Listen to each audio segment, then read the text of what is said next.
everyone, and welcome to another episode of the Today's the Day Changemakers Podcast. I am Jody Grinwald. This week, my guest is Marion Chamberlain. Marion is the founder and president of Chamberlain Leadership. She inspires businesses to develop a mission-centered mindset that their employees, customers, and investors can really rally behind.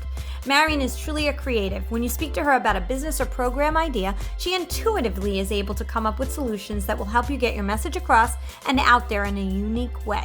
Marion spent time growing up between Germany and the United States and traveled back and forth at just 9 years old, all by herself. That is what helped her to have an independent spirit. When she left university in Germany, she moved to the United States and started her career.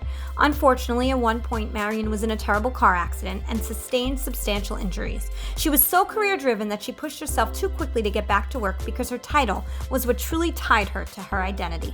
That realization and what happened after that was a major turning point in Marion's career. She realized that she was so focused on moving up the corporate ladder that she was missing being more purposeful and purpose-driven. Marion says that we can not only be so money-focused and title-driven, that there needs to be some other fuel that comes along with it. Listen in to hear so much more about Marion's journey and lessons we can all learn from. Visit MarionChamberlain.com to learn more about Chamberlain Leadership. Please subscribe to the Today's the Day Changemakers YouTube channel. Like us on Facebook and Instagram at Today is the Day Live It. Also go to todaysthedayliveit.com to learn more about the coaching, consulting, and services that I provide beyond this podcast. Have a great week, everyone. Hi, everyone, and welcome to another episode of Today is the Day Changemakers Podcast. I'm so excited to be here with you today. And as you know, every week I have the most amazing guests, changemakers that are just doing incredible things in their corner of the world and beyond. And today I have Marion Chamberlain. Hi, Marion. How are you? I'm awesome. How about you? I'm glad to be here with you. I'm so glad that you're here with me. And I'm going to read, as I always do, everybody's bio so I don't miss anything. And one of the first sentences that Marion has in her bio is that she's known as a change maker. And I'm like, of course you are. That's exactly why I want to have you on this podcast. So I love seeing that. Marion's background is in executive leadership, corporate strategy, environmental stewardship, and internal and external relations with developmental and executive management, shareholders, the government, and the media. And she provides keen insight and guidance to audiences on leadership, team building, community impact, and sustainable business growth. She's also the author of The Impactful Leader, the Top 10 Skills to Set You Apart. Marion has also been listed in the top 100 leadership as a top 100 leadership expert to follow on Twitter. Prior to becoming an entrepreneur, Marion served as a strategic business planning and sustainability manager for a leading metropolitan transportation authority. And Marion also has served on the Philadelphia Mayor's Sustainability Advisory Board and Subcommittee on Environment and Equity, City of Philadelphia Sustainability Working Group, the Metropolitan Planning Organization's Food System Studies Stakeholder Committee, and Walnut Hill Community Farm Advisory Board. And in her free time, she loves cooking, reading, gardening, hiking, and spending lots of time in nature. How do you feel hearing all of that, Marion? And that's just a snippet of your bio. I was actually saying, is that me? Really? It is you. It is you. And I have had the utmost pleasure and honor of working with you through a program that's local here. And I just want to thank you, publicly for that, because it's been such a pleasure. And I've learned so much from you myself. So I can't wait to share all the things that, are about you and all the things that you're doing right now. But I want to take you a little bit back, if that's okay. Perfect. Absolutely. And kind of talk about where you're originally from and growing up and what you thought you would be doing compared to what you're doing right now. Yes. So I grew up in two continents. I was born over in Germany. My father and mother met while my father was stationed there, and he actually completed his military service. And then my mother and I joined my father coming back here to the U.S., to New Jersey when I was about 15 months old. I lived here in South Jersey until I was in second grade. And after my parents divorced, my mother decided to take me back to Germany. So I got to grow up in two worlds by living in Germany and then visiting my father and his family during the summer here. So I really had a really diverse background, and I was proud of myself as a 9-year-old traveling all on my own across the ocean on the airplane. But it was a great upbringing because I had access to an educational system that I might not have had if I grew up here. And also, Germany, in a lot of ways, was ahead with sustainability. So that rubbed off on me with understanding what sustainability meant, environmentalism. I had a grandmother who grew all our own produce. So I really had a very different upbringing. But I also had, as it was said in my yearbook, that independent spirit, which wasn't necessarily very conducive to the cultural norms in Germany.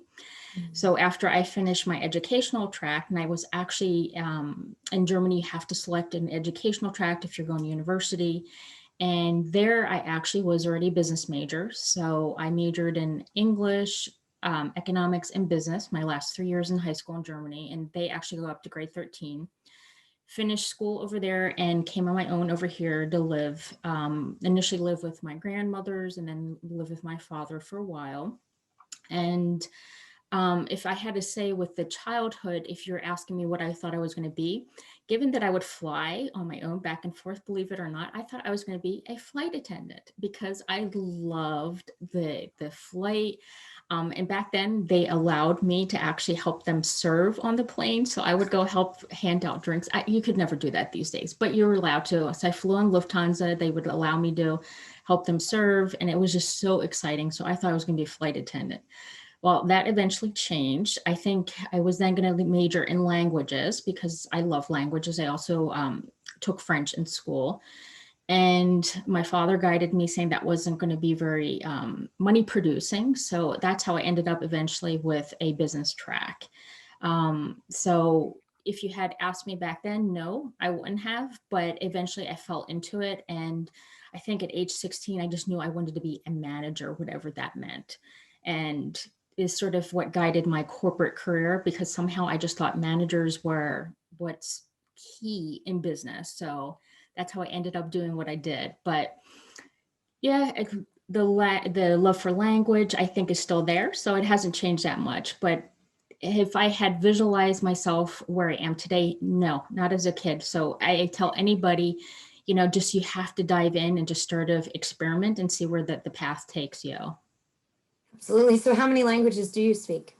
So I still very fluent in German and English. My mother and I speak German. And then French is very rusty, but I try to practice it occasionally.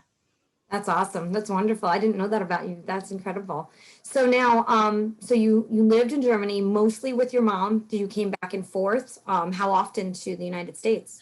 So I would just come once a year for 6 weeks. So Germany doesn't have 3 months summer break. You essentially just have 6 weeks. So I would leave Germany on most probably sometimes even the last day of school, fly over here, and then I'd come back the day before school would start. So I was going through time changes and all that, but I would max out the 6 weeks during the summer with my father. And I was also very, very close to his mother and grandmother. I'm actually named after both grandmothers, but I was very close to my paternal grandmother, Marion.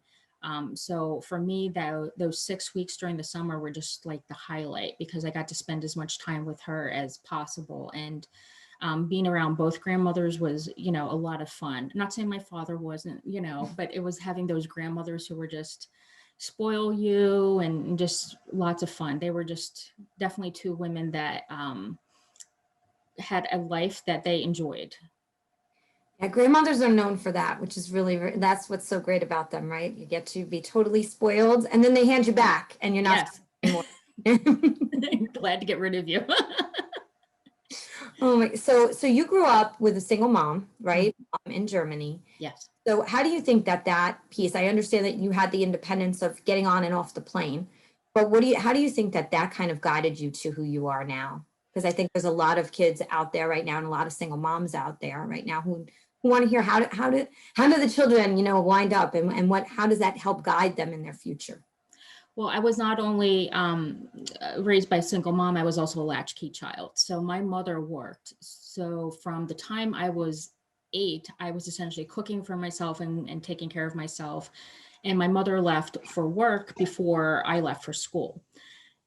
So I really have this fierce need for independence, freedom, and alone time. which is in a way why I realized I made a very bad employee, because being in a corporate office where you don't have that type of independence or freedom can be really, really tough. But for me, I just see it how I am. I really have, and I remember even my corporate days feeling that sense of defiance, or even in school.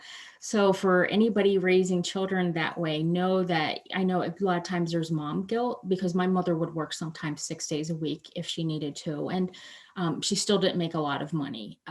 So, there's, in a way, there's that mom guilt that comes into play, but it also, on the other hand, it really helped me be able to, I've traveled on my own because I felt very comfortable with that, not only with coming during the summers. I've taken trips. I did a Euro-rail trip about 10 days on my own through Germany at one point. I traveled for my 30th down in Turks and Caicos on my own, just so it gives you an independence that really helps you in life. But at the same time, I also think you foster a bond with your mother that is very strong. And for me and my mom, we always joke we're more like sisters, and we're, mother, daughter. I tend to be more the mother than she is. She always jokes with that. But I would encourage you, it might feel when you're going during that time period that you feel guilty that you're not there for your child, but it also can be very freeing for that child, and that they learn things in life that that really help them as they further develop their skills. Because I didn't need somebody to nudge me. I was self-directed. And that really helped me in my career, where it was, even if I wasn't an entrepreneur, I was an intrapreneur, where I was very self-directed. I had that spirit where I knew I had to go ahead and take the initiative and move forward. And I was a very shy kid, but at the same time, being forced to be independent pushed me out of that shyness, where I knew I had to still stand up and speak and move and do things. So I know my mother questions a lot of times things that what we, how we went through. And I always said to her, it served me. So that's what, look at it. It's, as a parent, it will serve your child. I really love that, because when I was relating to that 100%, I was also, single parent, divorced parents, very much. And that word intrapreneur, right? I think that is such a great word, and it's true. It's about that motivation inside. And I'm just like you in that way, is that it's self-motivated. Some days are tougher than others, but most days are go, go, go all the time. And I do think it comes from the fact that exactly what you said, because I was very much also the mom too. I also play that role of the mom with my mom and my sister when we were younger. So I appreciate you sharing that. That's very, very true. And it brings about a true independence because you really don't have a choice, right? Mm-hmm.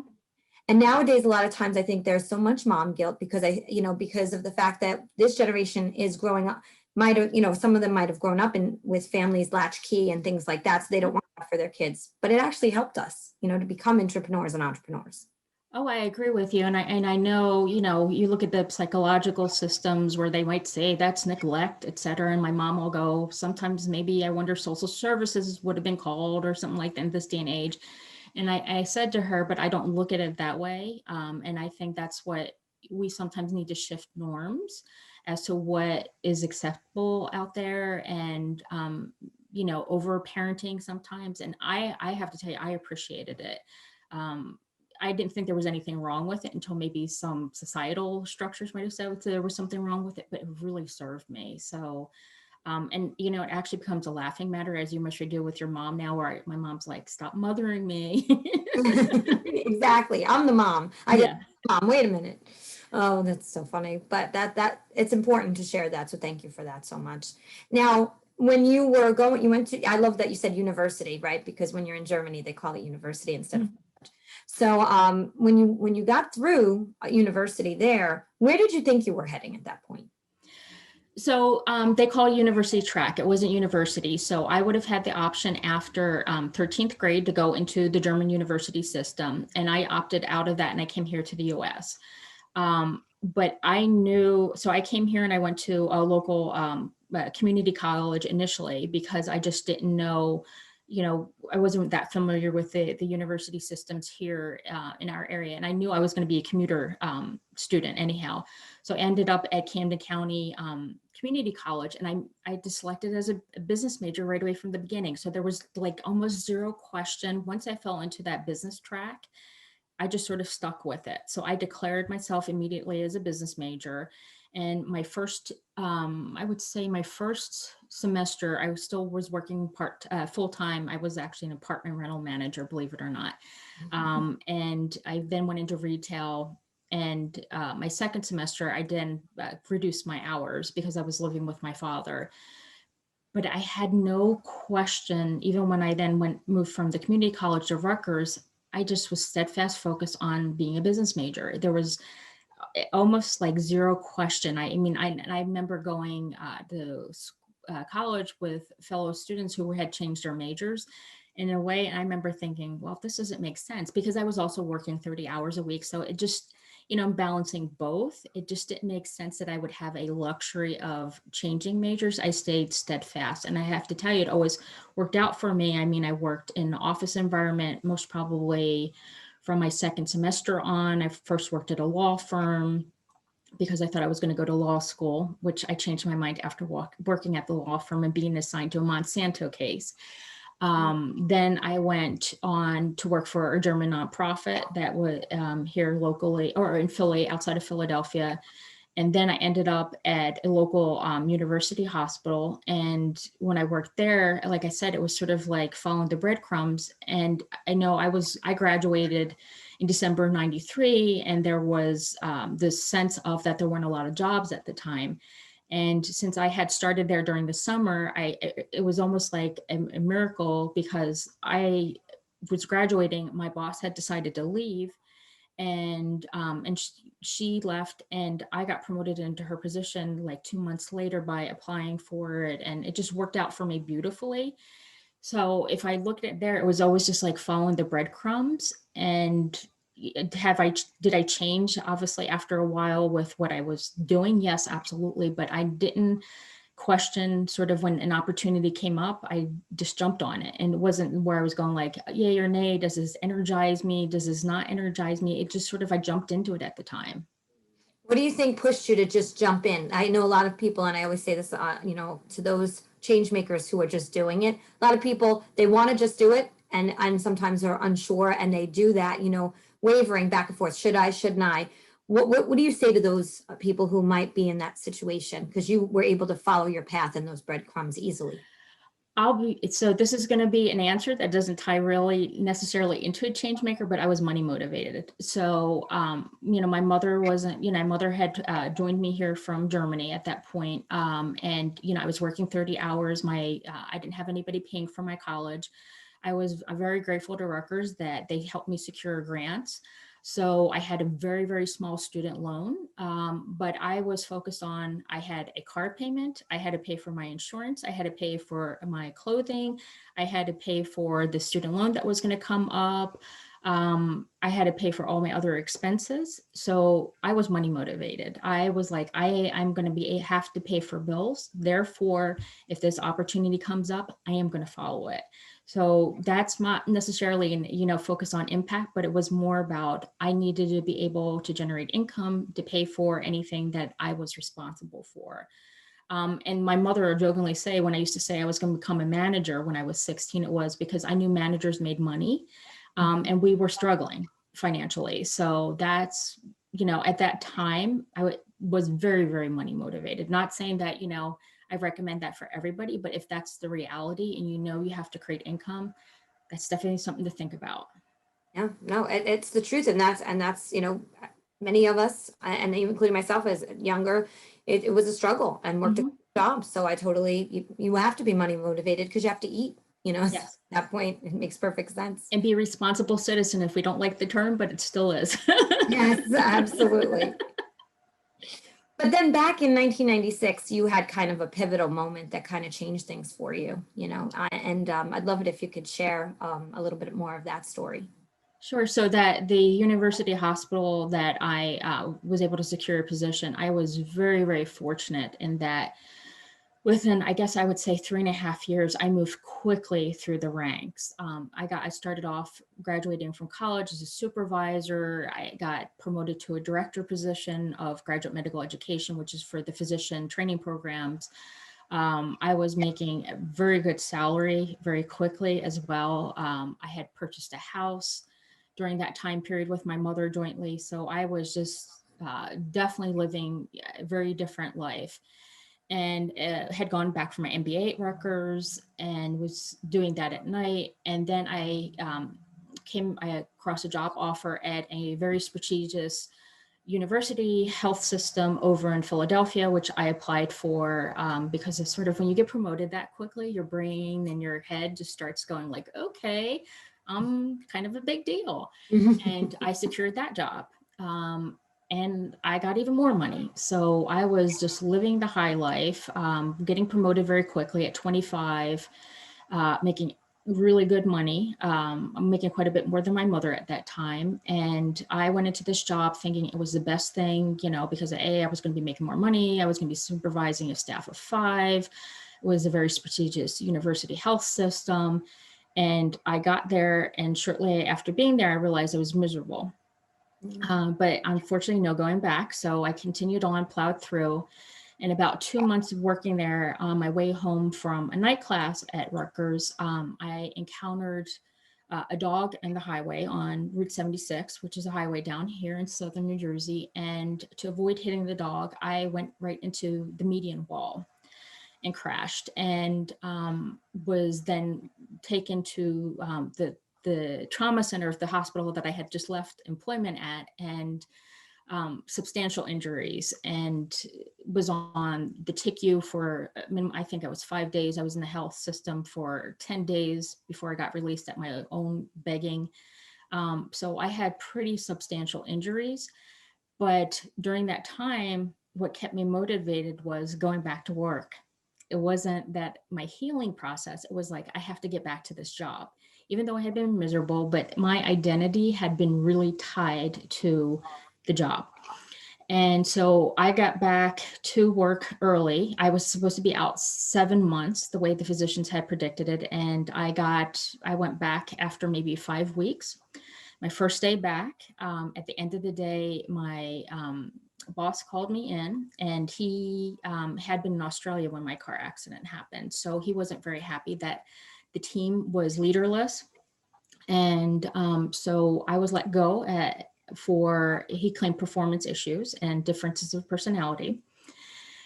And I remember just being so devastated by that. I was angry, didn't see that this was actually a blessing because that gave me time to heal properly. And again, my identity had just been so attached to having a corporate position and having that glory of that title. It took me quite a bit of time to heal after that. And, not necessarily seeing the blessing, but going more through the anger because I took a pay cut when I came back. I couldn't find that type of position. So it took me essentially most of about 2 years to get back to the salary that I had been making before.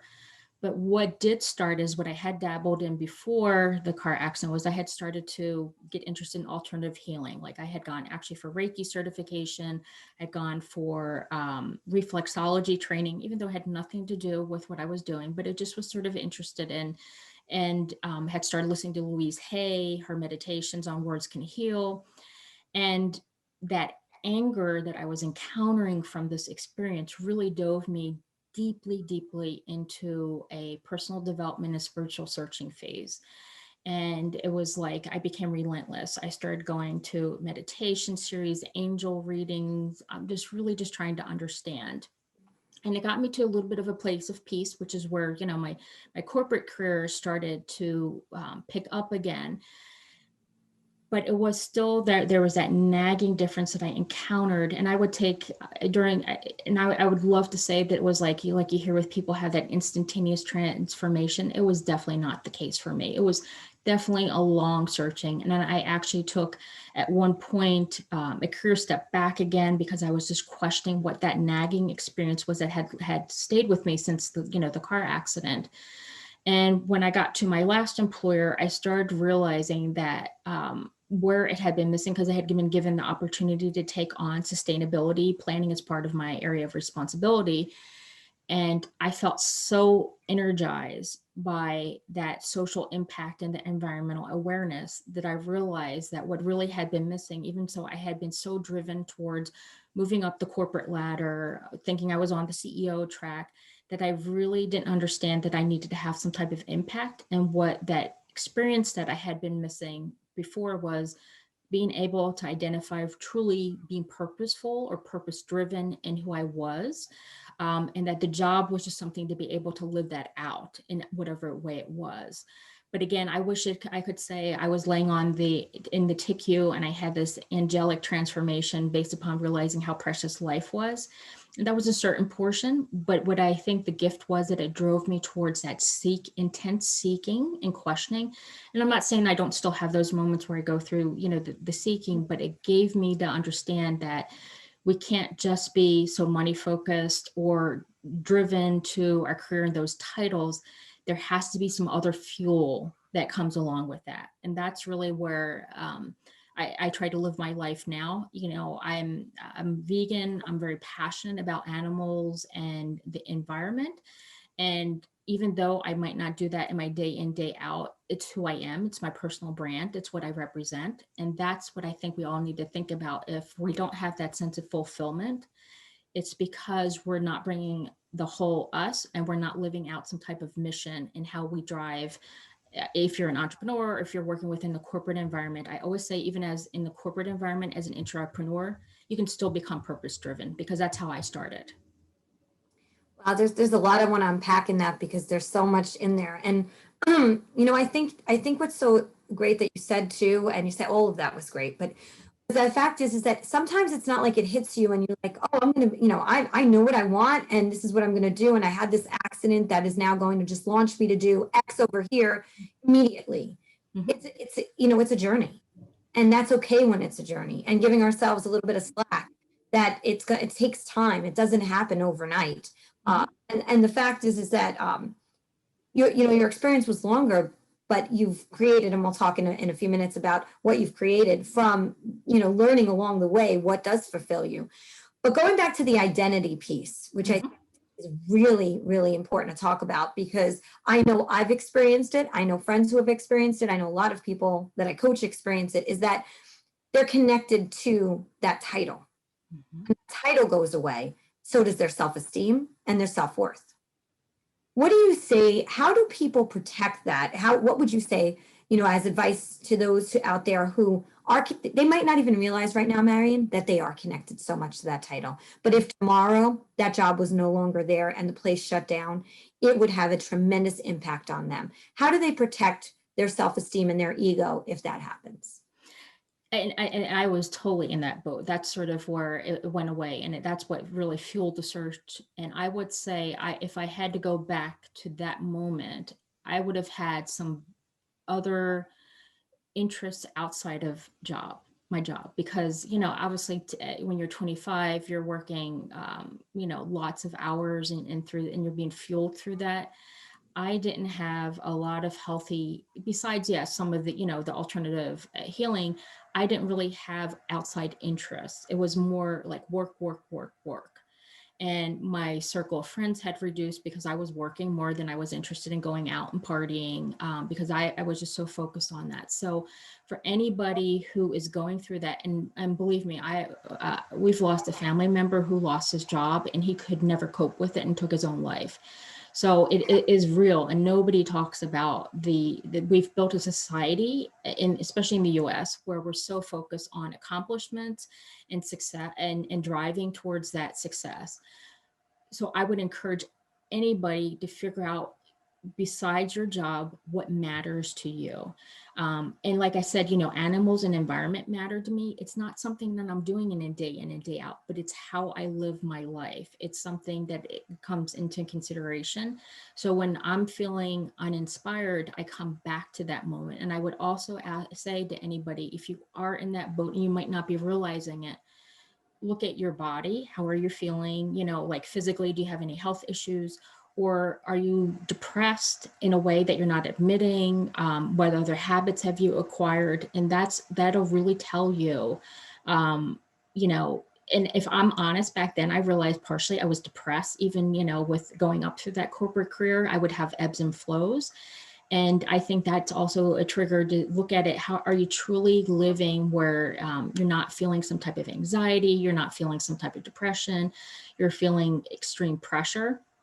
How can you release that? What small habits can you start introducing into your life that will start? And again, I always say it's T. So it's trial, experimentation, and then experience.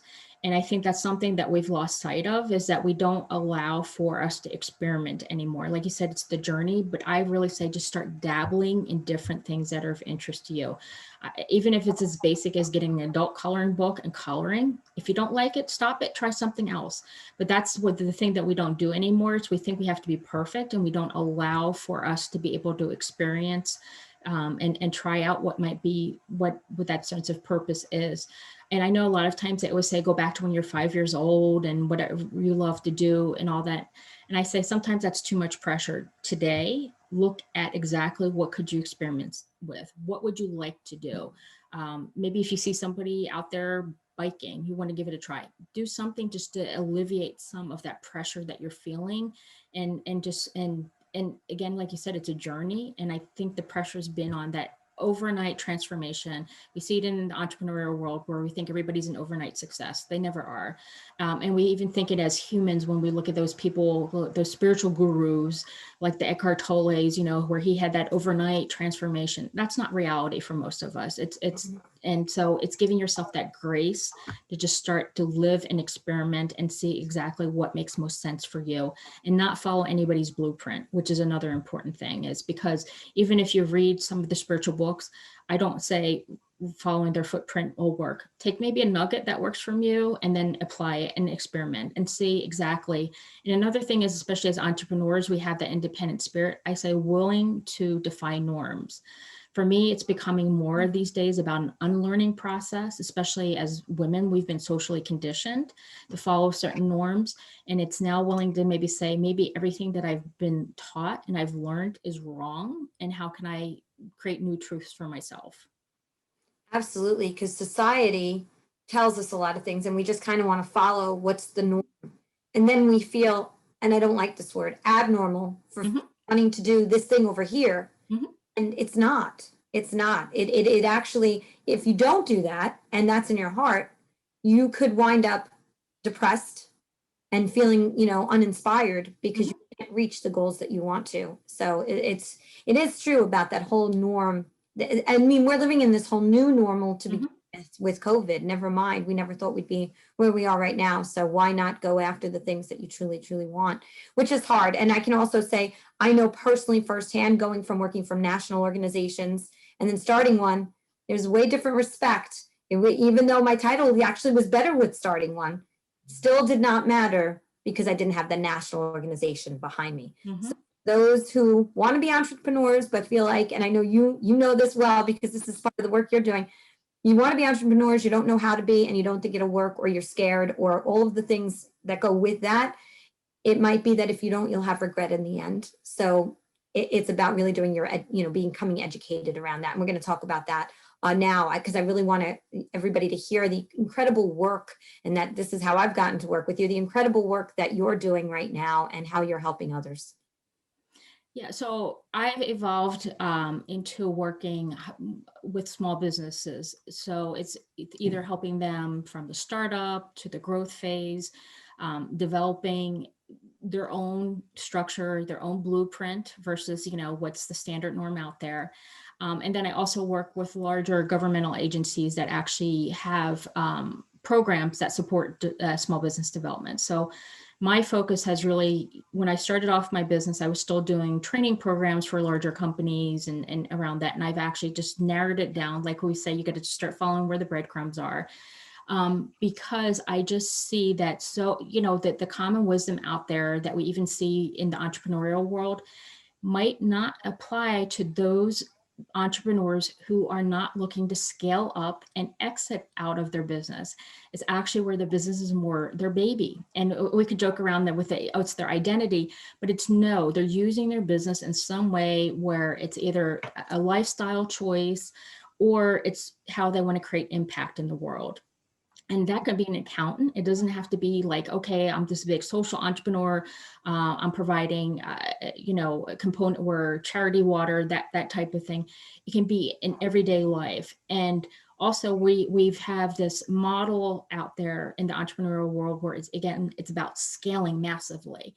And sometimes small business owners don't want to scale massively. They're going to be they're very happy with staying at a certain income level, having maybe staying more locally focused versus going on the national level. And I love working with small business owners, either, from the startup or who are growing to actually develop businesses that might defy some of the standard norms. And my sweet spot tends to be what I call the social entrepreneurs. So it's in some way they integrate an impact or a mission within their business. And I'm not saying that this has to be something grandiose. It could be a small business that on a regular basis gives to local organizations, or it could be somebody like yourself who runs a for-profit and then also has a nonprofit component. Or it could be somebody whose proceeds go back to a certain charity.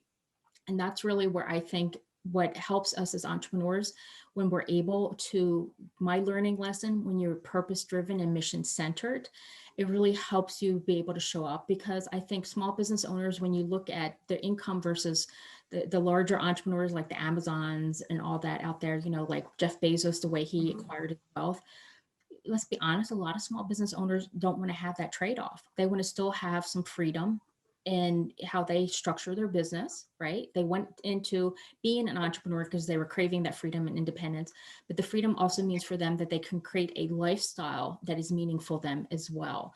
And I feel really honored that I have that opportunity to work with helping develop those small businesses. Now, I also have the opportunity of working with organizations to make sure that small businesses somewhat stay within the corporate social responsibility, which is also something I'm very passionate about, that if we're running a business, let's make sure it's ethical.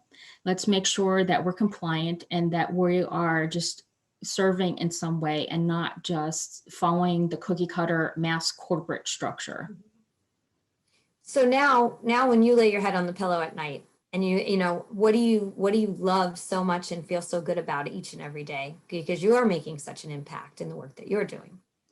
Well, I can tell you one thing. It's when I see feedback that, especially when I do certain training programs where they'll say, you're showing me that it doesn't have to be overwhelming to start my own business, that it actually isn't as complicated, developing a business plan, that it can be, made pretty simple. Or I'll have people taking social entrepreneurship programs and they'll say, wow, I've always dreamt of adding some type of impact component, but I never realized that there's actually a structure out there that I can do this, right? I just thought it was a pipe dream, but I didn't realize that there's actually a corporate structure out there that I can create that will help me live this out in my business.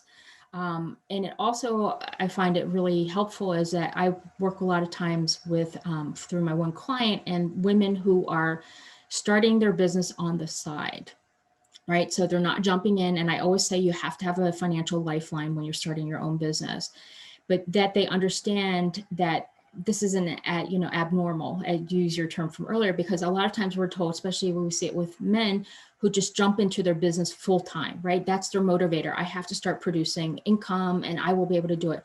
Women tend to be more risk averse. So they're fearful of starting their own business because what would that mean for their income, especially if they have family to support, and to see that it is possible to start it slowly on the side and to see how that unfolds is also very rewarding. But then I also love hearing when I hear people saying, I never looked at business in the same way, or developing my business, that I could do that. That's very rewarding for me as well. Meaning when they're saying business strategy, going like, okay, cookie cutter MBA program says I have to do it this way, and you're saying I don't have to. So that's very fulfilling for me as well. And you are a visionary, because the ideas that, you come up with are things that I know for myself, when we were talking, I didn't even consider or think about. So I'm grateful to you for that. And that's what's so great. You have this mind that just, I don't know where it comes from, but you had it stored away somewhere, all these phenomenal ideas. But there's also has to be, I'm sure, some challenges to the work, right? Everything we do has the balance of so many great things. And then there's always those fun little challenges that we have to work through. What are some of those things in that you deal with in your environment now? Yeah, and I think the new norm that we're all seeing with COVID is, a lot of us have had to make changes to our business, and especially, as a consultant, for me, I was faced with this, the aging of payables. So, that balancing out and, making sure that I plan properly. And I've always been referral based, and I've been very fortunate that way. But COVID really had me looking at how I have to put myself out there a lot more versus just from the referrals. And I think that's one thing that we always have to balance with in the entrepreneurial world, is not putting our eggs all in one basket. And for me, it's really caused me to look at, okay, like what might I need to change on my service offerings. I wasn't doing a lot of one-on-ones back then. I was doing it more through a client versus actually direct. So I opened that up, looking at doing one-on-one consulting. Also not just relying on government clients from there, which was huge for me as well. Also looking at what additional services could I offer? How do I market myself differently? Given the world that we're operating in with social media, and I always jokingly say I have a love-hate relationship with it. So it's wanting to put yourself out there. And I've always had this fear of being judged. So for me, being on social media, I question, like, is this proper? How do you build the relationships with your prospects? And I think that's one thing that we've had to really learn the last year is, we were in what I would call the sales push before COVID, and COVID has changed everything, where it's now relationship based. We have to think how we market is all about relationships, and the sales cycle is extended. So even if you're going through, responding to proposals, everything's extended. So it's, again, looking at that financial sustainability from your own business, and I'm guilty of having to make sure I look for that, project out, building a different nest egg than I did before, for the, the slowing of the accounts receivable. And then also looking at how do I market myself differently in this new world, not just being reliant upon referrals, but actively networking differently than I did before. Absolutely, because it's, everybody, I think, was in that fast-paced environment before COVID hit. I can't remember how many events we go to every week, how many things. It was constant. And you don't realize that sometimes you're being very transactional, even when you are trying to build relationships. This gave us kind of that moment where we could take a breath and say, wait a minute, now things are going to change, and we're going to have to do things a little differently and really focus in on not just what you want out of the conversation. Because sometimes by helping someone else, they can introduce you to 5 other people who can help you, but they're just not the right person that can. So you have to change the conversation a little bit, right? We talk about reinventing the conversations. So that's exactly what I think. And so that makes perfect sense. Well, this is a question I really wanted to ask you, because you work so much with the entrepreneurs. I see, and I want to get your opinion on this. I see in the business world, entrepreneurs are viewed very differently than, let's say, the CEO of some major organization. And when I look at it, because I've worked in, like you, for that tiered organization and then started an organization. Yet those who start organizations might not have, in some cases, that get the same respect as those who kind of just go in through the revolving door through those, hierarchy organizations. How do you see it out there? What is your opinion on that? And how do we work to change that a little bit as well?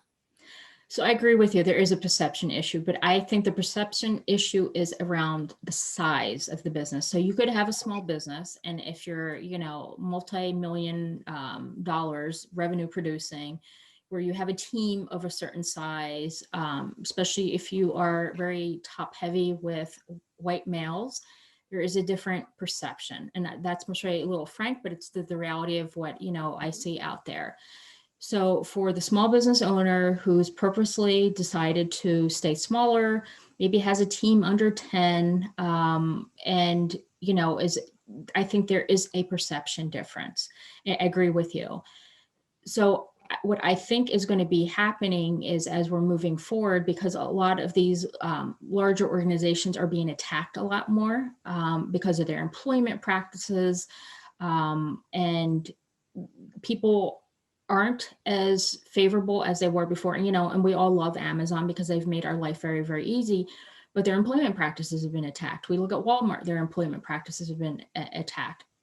And I think maybe under some of the new legislation, we might see a little bit more incentives for small businesses to develop and have access to different programs than they did before. So I'm hoping that the small business owners are going to be willing to step up and just say, we're viable, we are making a difference, because when you look at the numbers of people employed through small businesses, but it also is that a small business owner has, especially as women, you have to be willing to be more visible out there. And I think that's something as women that we struggle. And again, I mentioned it during COVID, that really came up for me. I've always been like, oh, it comes to me, versus actually, when you do good work, people select you. Well, sometimes as women, that means you have to put yourself out there and gain that visibility.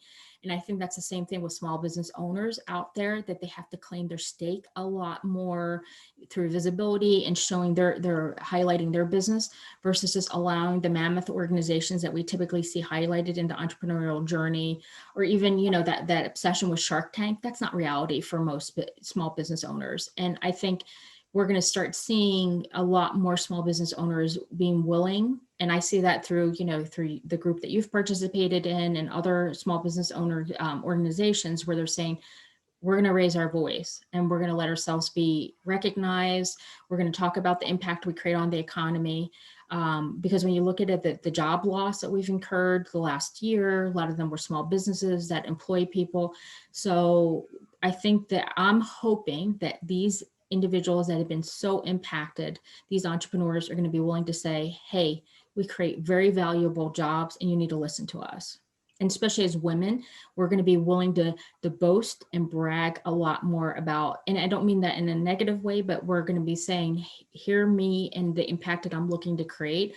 No, I'm not looking to create the next Amazon, but this is what I'm looking to do and impact I'm creating. Because I think they've done studies around women, when you empower them, how they invest back in the community. And that's what I typically see with the women entrepreneurs. They're always investing back in the community somehow. We talked about norms, Mm-hmm. and that a lot of women, I don't like generalizing, but we have been brought up not to be boastful, not to brag, not to be conceited, all of those things. Yet in this case, we need to come together as a voice to really showcase that it's not about that. We're not tooting our own horn because we are looking for a medal. We're talking, we're out there sharing what the impact we're having in the community, and that people are maybe overlooking because we're not loud enough. Isn't it? What is it? The squeaky wheel gets the oil, right? So I feel like in this case, it kind of goes with that saying as well. Wouldn't you say? Yeah. And I also see, we always jokingly, in the corporate world, there was always the mean girl syndrome, right? Where women weren't supporting one another. And I find in the entrepreneurial world, that's the opposite. It's where we're seeing a lot more women collaborating. They've come together during the last year. I see women highlighting other women, sort of like you're bringing on women to highlight them.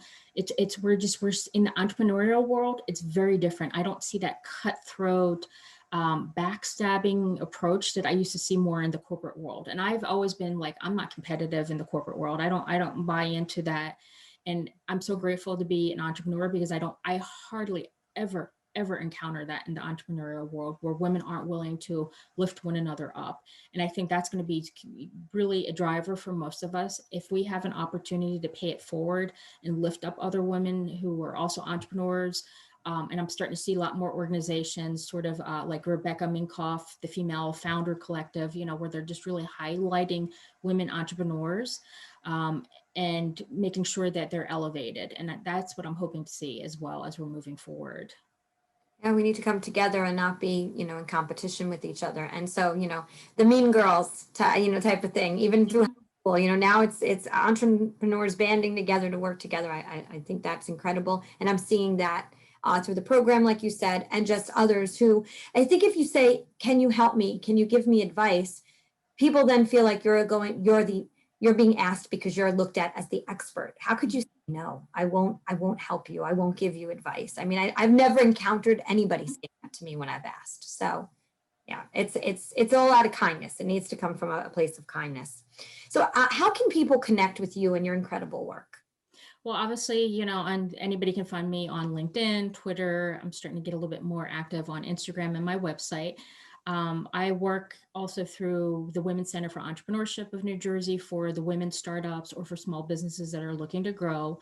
I also offer one-on-one services for essentially already established businesses that are either through working with me through consulting, coaching, or even if from the personal branding side, if you are looking to integrate a mission into who you show up as an entrepreneur. So I'm pretty active out there on social media with certain activities, but whatever resonates with you, I would definitely encourage you to go out to my website, look at some of the services, and then also look at my partner, WCEC, the Women's Center for Entrepreneurship. For those of you who are more in the startup phase and you're looking for additional support, they have wonderful programs that can connect you with me. They truly do. And what is your website for those listening? So it's marionchamberlain.com. So MarionChamberlain.com. Awesome. So I'm going to ask you the question I ask every one of my guests. It's the last question of the interview. And if you knew then what you know now, what would that be? And it could be more than one thing. But if you were talking to your younger self, what would you say? I would say relax a lot more and look to boast yourself through some type of, and I know as women, we typically always talk about the self-esteem, but I think I just centered my self-esteem around my doing and didn't necessarily embrace who I was. So I think, if I had to put it into one word, it would be self-acceptance. Accept yourself as you are and just enjoy the journey versus trying to beat yourself up and constantly improving upon yourself. So releasing yourself from judgment. Releasing yourself from judgment and then disregarding what you've been told. I mean, I've always been a very sensitive child and thought that was a very bad thing. And now that I look at it, it's like you say, I know everything, that brain of mine. And I've started to realize, we're using it more and more sensitive as a superpower.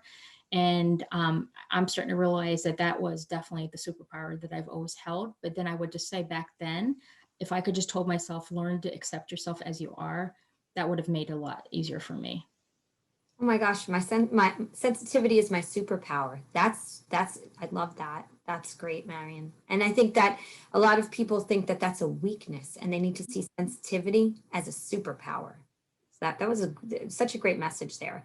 So I definitely want you to come back because I think that we could go on for another hour. So much more to share. So I hope you will join me again in the future and we can kind of give an update because I do want to down the road talk a little bit more about being a mission architect. So for those of you, go to Marion's website and check out her bio and all of the different services that she provides to so many businesses here in New Jersey. And you work with businesses outside, right? Philadelphia, Yeah. So in person, obviously pre-COVID, it was most probably New Jersey and Pennsylvania and partially New York. But now that we're operating in a virtual environment, beyond the boundaries. But pre-COVID, it was definitely more limited to New Jersey, New York, and Pennsylvania. Well, thank you so much for your time, for being a part of this, and for being willing to come on. I really appreciate it. Such a great conversation, so many takeaways. And so again, thank you. And I'm going to say what I always say at the very end of every podcast. Today is the day you cannot go back to yesterday, and you do not yet own tomorrow. So what are you going to do today to get yourself one more step closer, large or small, doesn't matter what size the step is, closer to those goals?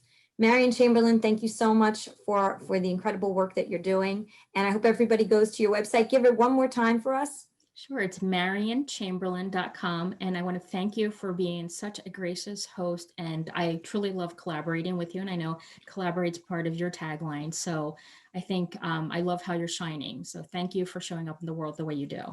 Oh, well, thank you for your assistance as I do it. So I so appreciate that so much. Everybody have a great week. We'll see you next week. Bye.